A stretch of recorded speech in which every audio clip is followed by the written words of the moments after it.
Hi guys, welcome again to my channel. So kung napapansin nyo, meron akong kinakain dito. Ito siya, oh.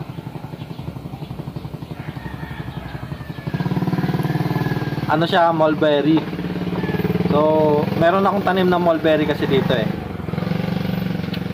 Tamis nyo guys. Tapos since summer season na, so tapos na siya magbunga. Ang gagawin natin, ititrim ko siya, tatanggalan ko siya ng dahon. Tapos yung dahon niya ipapakain natin sa ating mga alagang manok. Ano nga ba yung yung mga minerals and nutrients na makukuha ng alaga nating mga manok sa pagkain ng mulberry leaves? So yun yung pag-uusapan natin ngayon. Yan, so tara, samahan niyo ako. Kuha tayo ng mulberry leaves. A few moments later. So, eto na guys.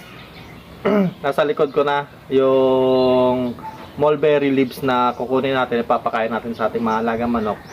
So, papakita ko sa inyo kung paano to ititrim. So, ganito lang siya guys.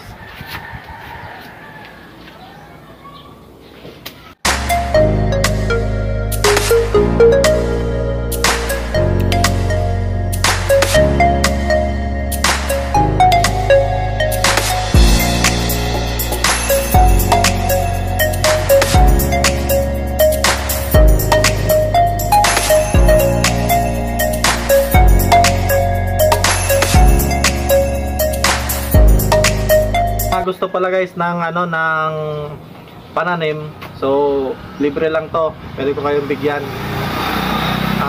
Just comment down below na lang kung sino may gusto ng mulberry. Kaya rin pala natin to pinuputol o tinitrim para magbunga ulit siya. So mamaya papakita ko sa inyo, meron tayong tanim dun sa ating manukan na trinim ko na, tapos nagkaroon na siya ng mga bunga. So mamaya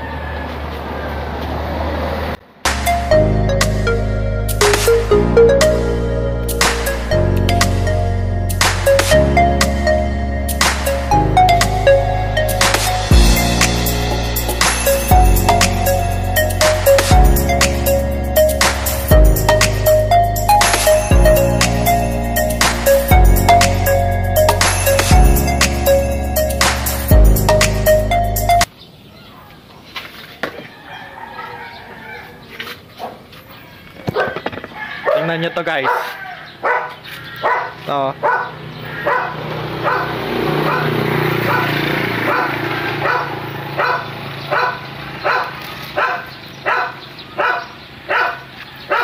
laki ng ang laki ng bunga niya. Yan o.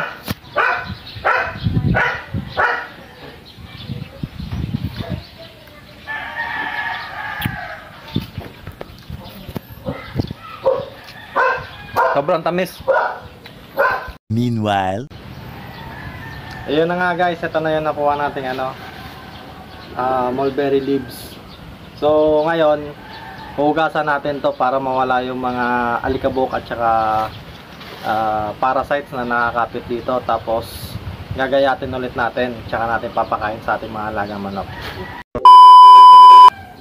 Hugasan na natin guys, ito na pala siya. So ngayon, papakain na natin sa ating mga alagang manok to. Iiwain lang natin saglit.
while.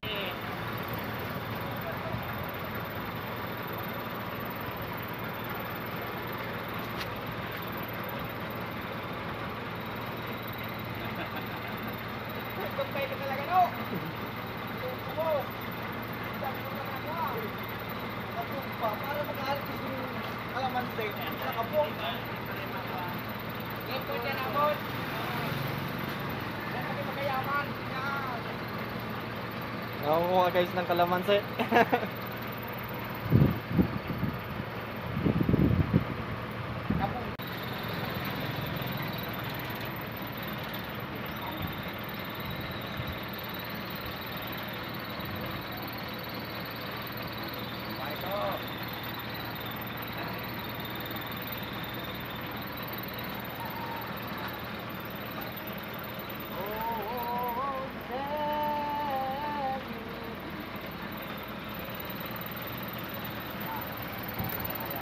Dami na kasi guys, bunga guys.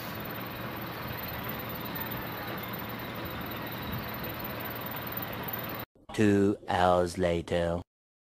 So ito na guys yung ginayat natin na ano, na mulberry leaves. So ngayon nahaluan natin siya ng commercial feeds. So lalagyan natin siya ng ganito karami.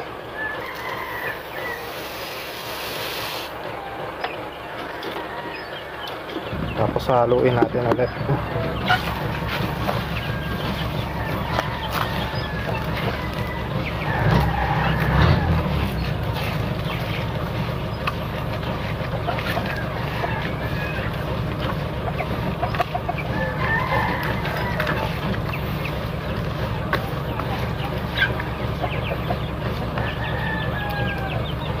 So, yun, papakain na tayo guys. Ayan, gutom na sila oh.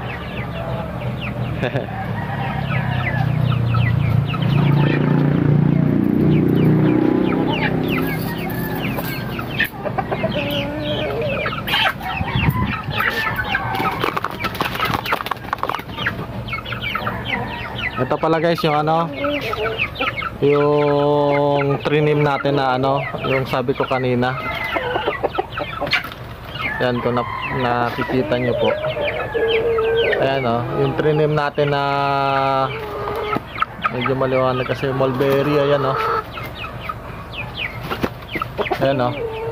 So kung nakikita nyo siya, pinutol natin. Tapos nung tumubo yung ano, yung dahon, may kasama na siyang bunga. So ayan na siya. Sa mga ilang buwan makakapagpainog na ulit tayo niyan. So ay, nagawa na naman. Oh, kain.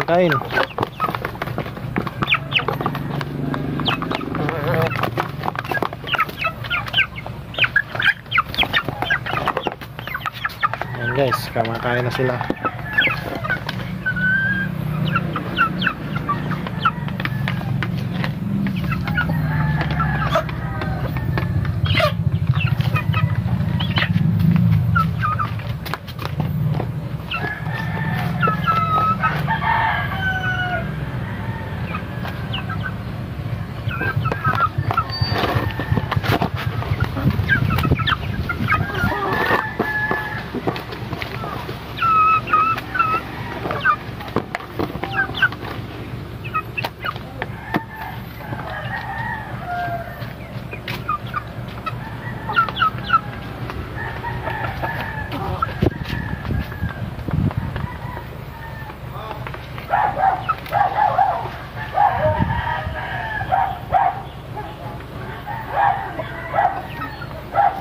So yun guys, so kung kita nyo, lalakas nila kumain. Ngayon guys, yung mulberry pala, marami pala tong ano, pala tong nutrients at saka vitamins, katulad na lamang ng protein.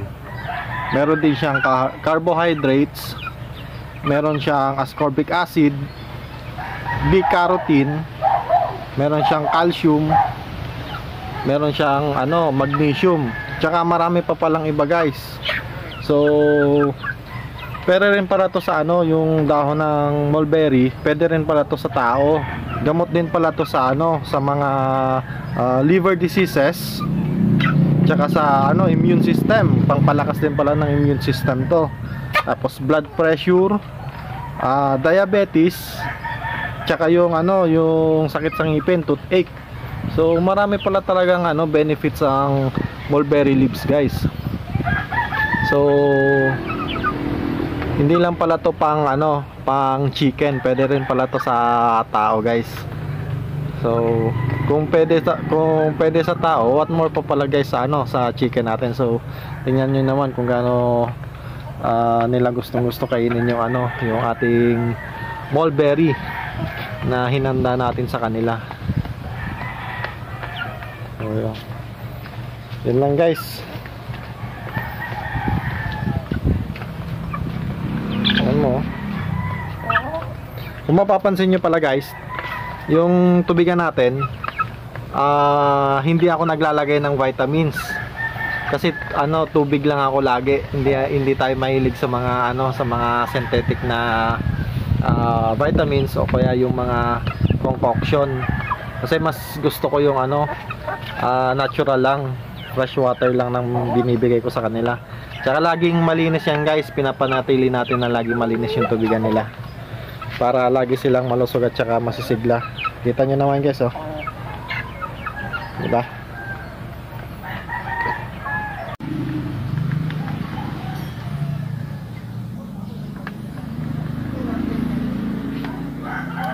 Lalaki na ng tiyan, guys.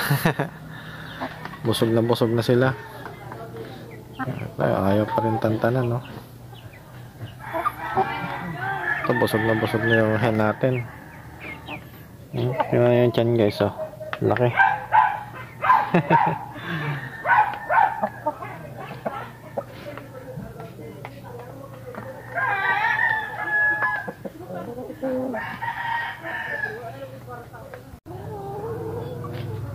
At dito na nga po, guys, nagtatapos yung ating usapan regarding sa pagpapakain natin ng mulberry leaves sa ating mga alagang manok. So kung nagustuhan nyo po yung ating video, ay huwag nyo pong kalimutan na mag-subscribe, i-like yung ating videos, at hit nyo na rin po yung notification bell para lagi po kayong updated sa mga bago nating i-upload na videos. So shoutout naman po tayo sa ating mga kaibigan na sina Rading II Juarez, Michael Oyardo, si Sir Papa On, si Ma'am Jubian Cabug, at si Ma'am Krisa May Lonyosa. So maraming salamat po sa pagsuporta sa aking maliit na channel. So pagpalain po tayong lahat. Happy farming!